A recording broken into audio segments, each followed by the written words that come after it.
Before starting, you should observe the general appearance like color, respiratory rate, and level of anxiety. On the right side, identify the external jugular vein. Then find the internal jugular venous pulsations. Measure the oscillation point of pulsations in the right internal jugular vein using the following technique. Extend a rectangular card from the meniscus point of pulsation while extending a ruler vertically from the external angle. Read the vertical distance where the card crosses the ruler. In this case, it is 3 centimeters.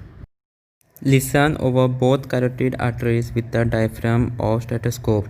Ask the patient to hold breathing for a moment so that breath sound does not obscure the sound of turbulent flow. Try to listen for a whooshing, murmur-like sound called bruit. Bruits are more common in older adults. Next, have the patient remain supine with the upper body raised to 30 degrees. First, inspect the anterior chest, noting any heaves or lifts.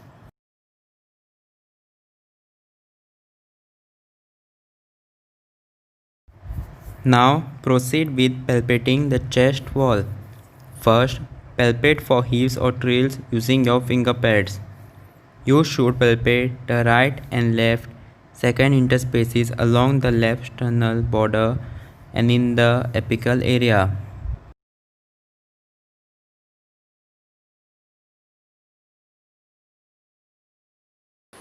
Then check for trills by pressing the ball of your hand firmly on the chest in the same location.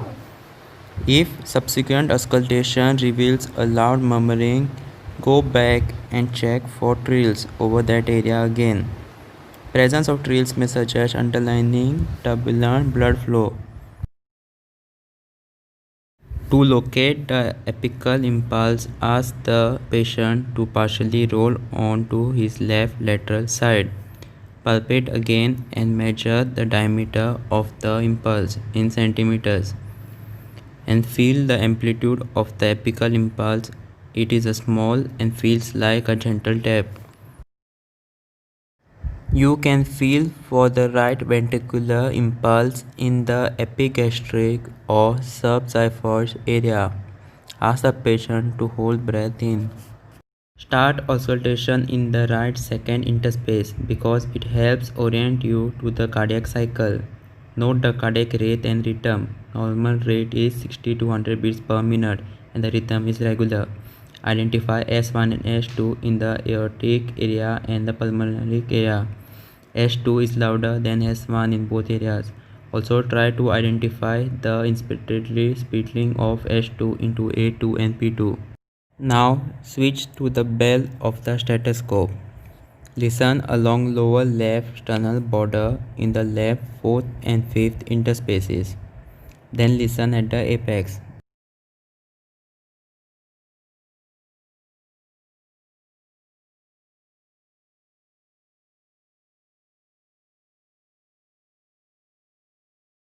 Ask patient to tip over onto his left side to improve your ability to hear S3 and S4 and the murmur of mitral stenosis. Now recheck the position of the apical impulse and place the bell lightly over that location. If you detect a heart murmur, you must learn to assess its timing, shape, location of maximal intensity, and radiation. You must be able to grade its intensity and assess its pitch and quality. Palpating the carotid pulse as you listen can help you with timing. Murmurs are classified according to where they fall in systole and diastole. Palpating the carotid upstroke as you listen to the murmur is an important tip that helps you decide if the murmur is systolic or diastolic. To better detect the diastolic murmurs of aortic regurgitation and mitral stenosis, you should use two maneuvers. The first maneuver is performed with the patient sitting up and leaning forward. This maneuver enhances detection of aortic regurgitation. Ask the patient to exhale completely and hold his breath out. You should listen at the left second interspace and down the left sternal border to the apex for the high-pitched, soft-blowing, decrescendo diastolic murmur of aortic regurgitation.